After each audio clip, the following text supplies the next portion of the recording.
Theory. Yes, I would assume you're sitting here unless you want to stand the whole time. We have 4 minutes. You can come sit down here next to me if you want. We saved it for you. I mean, we could. It's a really awkward panel. You have to like bring the microphone down. Yeah. Matpat. Hi. Oh yeah, you want me to sign your death note? I won't. I exposed you. I know my strategy now. You can, sure. I'm just watching the slide.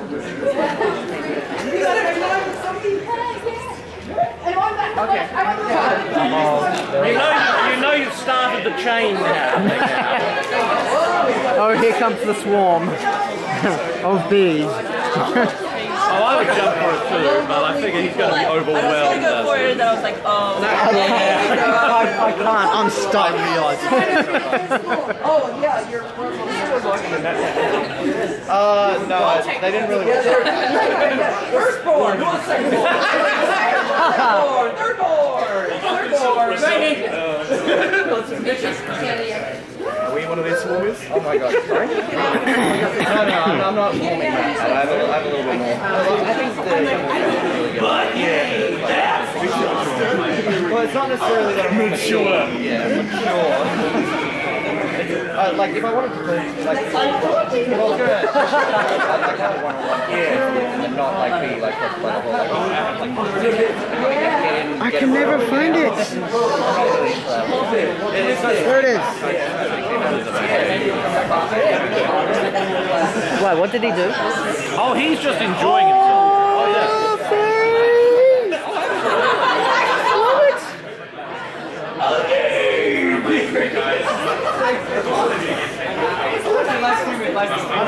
Oh, did you? Oh, nice. Awesome. What did I miss out on? That's awesome. Oh, wait, I did go on stage. Oh, what about? Oh, I did screw that up. I did go on stage. I totally went on stage for the boss thing. And he yelled at me, and I was all sassy back to him. Totally got the clothes after. This is still going on. Welcome to Quality Comedy, ladies and gentlemen. Here we go. You absolutely Should we even do the workshop? I'm just enjoying this. Yeah, I think this will just work. Yeah. Theory, getting ready to do a panel, which is going to be really uncomfortable. Maybe next time I'll see you in Australia. Or maybe not. Who knows? You get a nice listening. You get a video specifically dedicated to you, so that's not too bad. And remember, that's just a video. A video. Oh, that's lovely. Oh, now you got the shaking.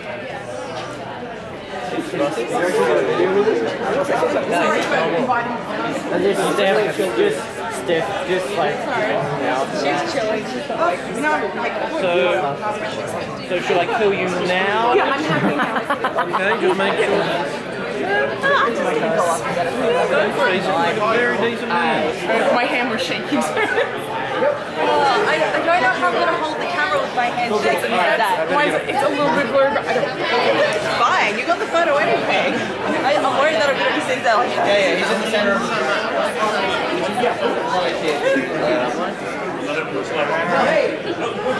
You mind? Absolutely. Jesus. Wow. Oh, yeah. That's just a theory. A game theory.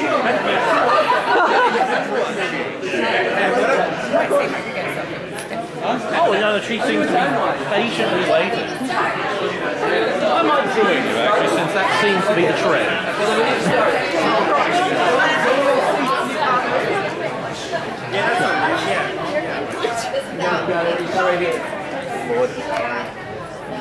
You've done it now. There you go. grab one while you're right there. Hey!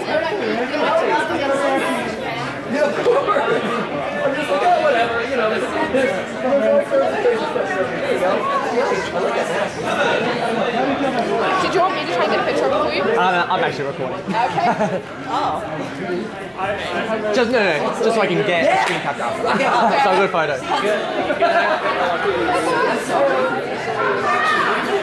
I'll get that.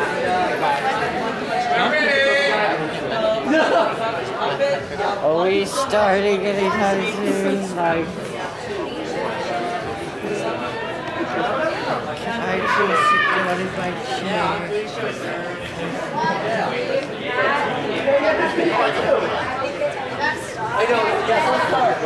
How have you enjoyed Vidcon? Oh, it's not about me, it's all about No, myself. I know, but how's your experience been? For me, he does all this stuff, I know nothing about it. So, I mean, it's good for me just to kind of see what he's doing and what it's all about. Is he learning? It's really interesting because I don't know. That's why I record things. Well, what did you do? Yeah, we should have a top 3 with like green bookings. I'm pretty sure on one of those, I think. That's cool. Sorry, thank you. That's all right. You're doing fine, Cat. Panel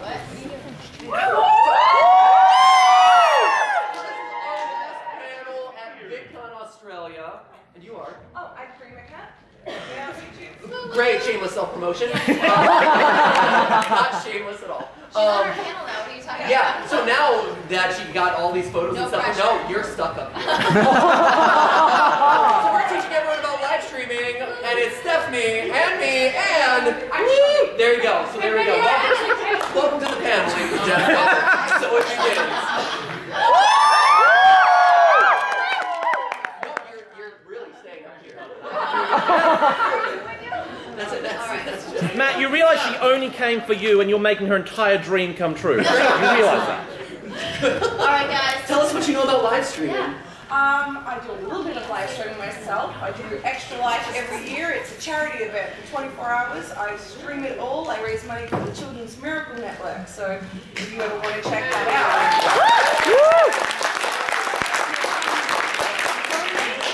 Yeah, I don't know a lot about live streaming. I mean, yeah, I watch you guys do it a lot. So. Very cool. Well, then let's begin, shall we? Let's do this, you guys. Cool. All right. So hey, for those of you who don't know, I'm Matthew Casher, better known online as Matpat, and this is Stephanie. Hey! And we do a lot of live streaming. We also nerd out a lot over YouTube. So not only do we run super nerdy channels, not only are we one of YouTube's largest regular live streaming channels, but we also consult other YouTubers as well as brands, actual companies, on how to do digital video better, how to get more out of every video that they upload, and how to better create communities online and get the most out of their digital video experiences. And so and as a part of that, we run a lot of experiments on the platform, both on our videos as well as looking at the data that we crunch for all the channels that we consult with, all the partners that we work with. And a big part of that these days is actual live streaming. Yeah. So we do, like I said, we do a lot of live streaming. What we're going to do today is basically walk you guys through some of the questions that we get about live streaming, which will hopefully help you do live streaming in a really awesome way, if that's what you want to do. And if not, hey, we're just hanging out.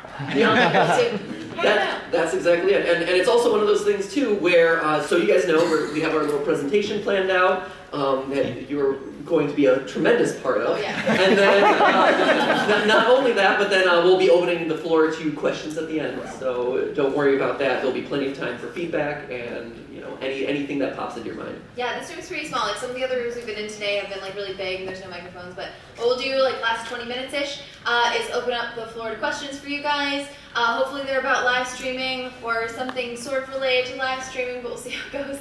And yeah, wanna hop in? Great. Let's do it. Okay. So live stream. I think you already covered this one. I did. All right. Sorry. Well, you can get specific about it, Stephanie. We have an hour to fill. So yeah, we are. If you don't know us, we are YouTube's largest regular live streaming channel. If you've watched it before, you already know what it is we do. But maybe some fun facts that you don't know about the streams is that every single stream, between 100 and 500,000 people are watching with you at some point during that 90-minute period of time. So that's pretty exciting to be able to bring that many people in one place at the same time. Is pretty cool. In any given live stream, I should have made this like a quiz. In any given live stream, it was going to be like, how many chat messages do we get? It's a lot. Oh, I know. Oh, that's such a good idea. Okay, in any given stream, how many chat messages do you think we get? Over 100K. How much? 100K is right. Good job. Good job. Good job. You noticed the obvious answer. Well done. What was this the thumbnail for? What live stream? Puzzle quiz. Well done. Wow, you just stole her candy. Whoa. Man, taking candy from babies or other people in the front row. Fellow live streamers.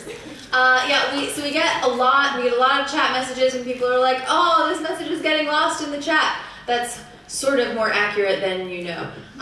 So we do this a lot. We interact with a lot of you guys, which is awesome. At any given time in a stream, we may have anywhere from 10,000 to 25 or 30,000 concurrent viewers, which is a ton of you guys, and it's awesome. And we get a lot of data and information about you guys and what you like, what you don't like for sure, by doing live streams on a whole bunch of stuff. So we're kind of going to talk about what that is today. How many in this room have watched an episode of GTLive? I watched it last night. Fantastic. Welcome to the team. The better test of that is if I do this, and then if I do, ready? Perfect. Okay, so everyone in the first 6 rows has watched it. Everyone in the back half of the room has not. Perfect. So now we know the division here. This is great. This guy's enjoying it, which is awesome. Thank you, sir. Don't worry, there'll be actual content here in a minute. We get a lot of questions about live streaming. We get it from other content creators like you guys, like us. We also get it from really big companies who just have never done this kind of thing before. It's, at really big, movie studios or TV networks, that kind of thing. It's like someone's job just to know how to live stream on YouTube, which, by the way, is like a pretty sweet job. But if you've never done it before, it can be kind of daunting. It can be kind of scary. So they ask us a bunch of questions. We took some of the top questions that we get, and also ones that can actually be answered in an hour, and put them here, and we'll walk through what the answers to those are, and basically if you're live streaming, how you can make the right choices instead of kind of getting stuck making stuff that people aren't going to watch or aren't going to respond to.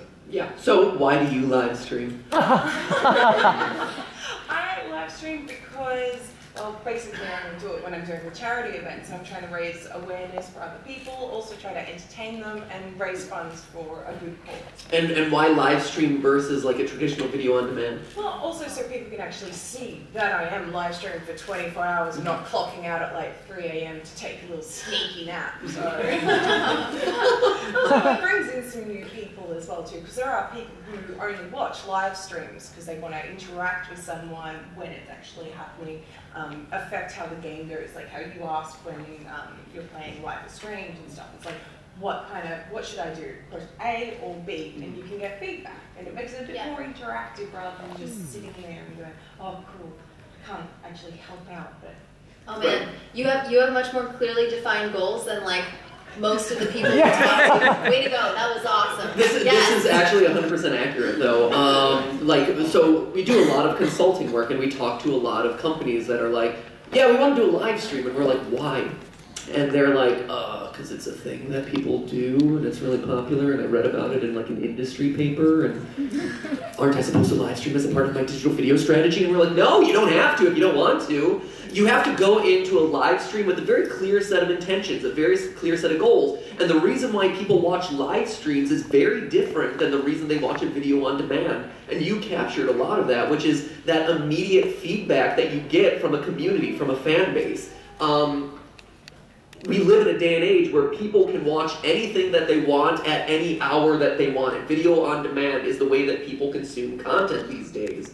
The crazy thing about live streaming is that it's the one piece of content that actually requires people to be in a place at a time to watch your thing, because it happens to be there. And that's a cool element because it means that you have a lot of excited people for that piece of content. And so that live interaction is such a core and fundamental piece of that content that's one of the most extreme differentiators of live versus video on demand. Yeah, and what we tell people is if you can't figure out what makes your live streams different from your videos or your regular content, then there's no reason for it to be live. If you're doing exactly the same thing live as you're doing on a regular video upload basis, then there's no real difference for that, and the audience isn't going to see any difference in that, right? Like, viewers are smart. They can tell this is the same thing, it's just, now it just looks worse because it's live and it lags every once in a while. So if that's the way you're going, just don't bother to do it. The other thing we also tell people is, and this is especially the case with big companies. It's not as much the case with YouTubers, because YouTubers are, they're cool, they get it, they're down-to-earth kind of people usually. But when we talk to companies, they're like, oh, we're going to do a live stream, but the whole thing is going to have a script. And we're like, what? And so, yeah, and you're like, if it's a script, then you already know what's going to happen. The whole point of doing something live is that it's spontaneous and it's real. So we also tell people if you feel the need to be on script, or you feel really uncomfortable not being on a script, and you're also really afraid of messing up, then don't live stream. If you live stream, you're going to mess up. There are going to be gaffes. There are going to be moments that you're like, oh my gosh, I can't believe that just happened. Happens all the time on our live streams, and you're gonna have to find a way to either get through that or just be open about it with your audience and say, oh, okay, the computer just exploded, I'll be a sec, I'll be back, and then we'll pick up where we left off. That was a subtle jab at me for the time that on the live stream I actually broke Stephanie's computer by pouring an entire bottle of water on it. Yes, it was the Hello Neighbor final stream. I was actually thinking of the time that we had a... It's not a... All right, nice computer. I was actually more thinking of one time when we have a TriCaster, which is, we can talk about what that is if anybody's interested, but it's basically a specialized type of computer that lets you live switch between different screens on the live stream. And I don't know what happened over with the people we have running it every day, but it literally like shorted out and blew up, and sparks started flying out of it, literally in the middle of the stream. We bought a fire extinguisher that day. Long story short, that was the day we bought a fire extinguisher. But stuff happens, right? Stuff happens on the fly. If you're not okay with it, then just save yourself the stress and don't be live. The value proposition of live is that it is real, and people know that it's real. Yeah, it's real and it's spontaneous. It's the fact that, hey, we brought up a random person onto this panel, like, that is she's not random, she's wonderful. That's not They're not mutually exclusive. Yeah, I was gonna say. I could reach into a sack of chocolates and it's random and it might be a wonderful... I don't know, that was a terrible analogy. But see, that's the sort of thing that you get with live. You get stuff that works and doesn't work and surprises and spontaneity. And so if everything is so heavily scripted, we've run tests on this, and the next slide kind of gets to that. It's not the next slide, it's like multiple slides later. But we've run tests on this, and we'll talk about it a little bit more later, but in the early days of our live stream, we were like, it was such a fundamental departure of what we typically do on the channels, right? So our usual show is heavily scripted, heavily researched. It takes around 100 hours to produce. It's all precisely animated with things flying in and off the screen. Live stream is the antithesis of that, where, yes, you can go in with a little bit of a plan, but it's off script, there's going to be awkwardness, there's going to be flubs and things like that. And it's also slower paced. It has a much longer burn to it.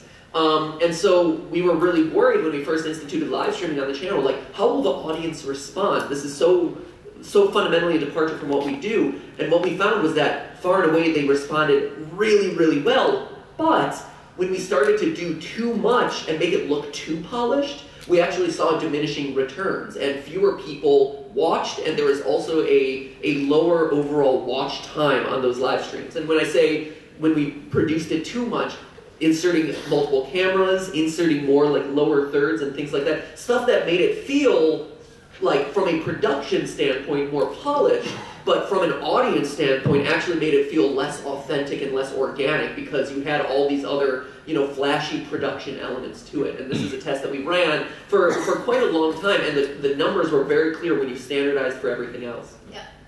Yep, and so there, we have a whole slide on that, but the only other thing to mention when it comes to that first question of why do you live stream, the thing you have to have going in is a goal, and you spoke to this really well, where for you, the goal is to entertain and to raise money. Those are the two things you want to do. And the other good thing about what you said is that you didn't have too many goals. One of the things that we like to tell people, Ooh, ominous. Hello, ladies. Welcome to VidCon After Hours.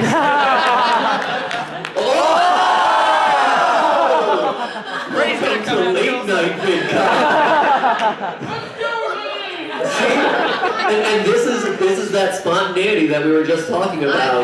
Look at that, it's live. We're doing it live. I didn't sign up for this kind of shit. Don't worry, we don't bite. Hard. Oh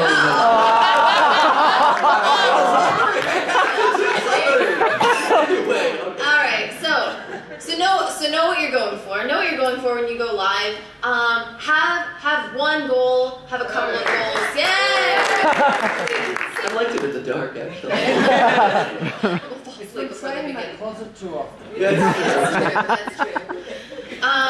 So the way we work the live streams is that we actually have behind the scenes different goals for every live stream. And it's important to know that one live stream can't accomplish every goal. No one video can do everything for you. It's true with video on demand too, but it's really true of live streams. And so we actually slate out the live streams so that we have an even mix across a lot of like these three categories that you see here specifically.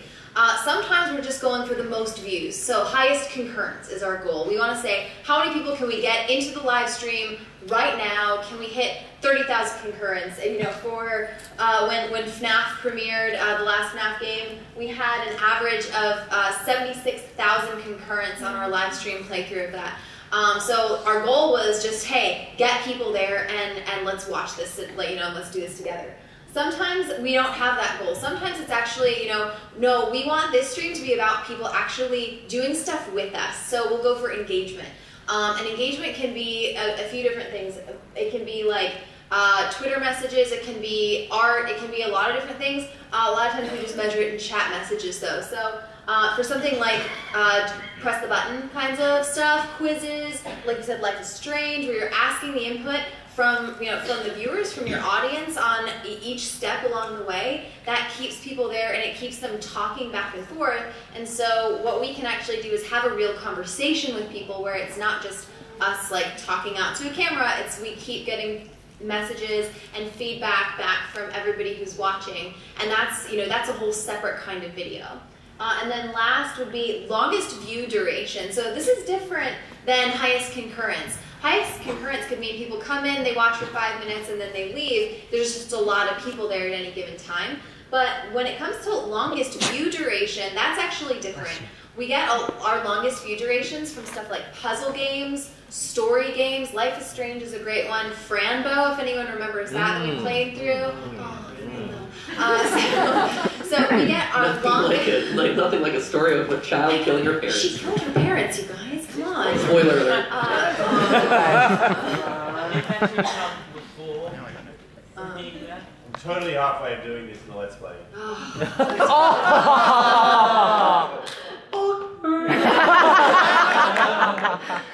So streams like that, we get, you know, whether it's 20... For you know, Hello Neighbor, that's a pretty good one. If people come in, on average, they stay for 25 minutes. So that's a pretty long time. That's as long as like a half-an-hour TV show. That's, you know, that's a good chunk of people's time. Yeah, exactly.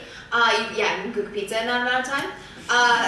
For Franbo, when we re-upload stuff like Franbo, our view durations are upwards of 40 or 50 minutes. It's really long. Yep. But you can't get that for every stream. So you have to know going in, what do you want, and just say, this is the one thing I want. If I don't get any of the other stuff, that's okay. I picked one goal and I went for it. And the reason why, and the question you might have is like, why? Why would I optimize for each of these individual things as a channel? And the reason why is as you're coming up with a robust programming strategy for these digital platforms, YouTube is definitely the case, but it's the same with a lot of the various platforms, is the highest concurrence, that's showing YouTube, hey, this is a channel that's appealing to a lot of different people. Like we want to spread our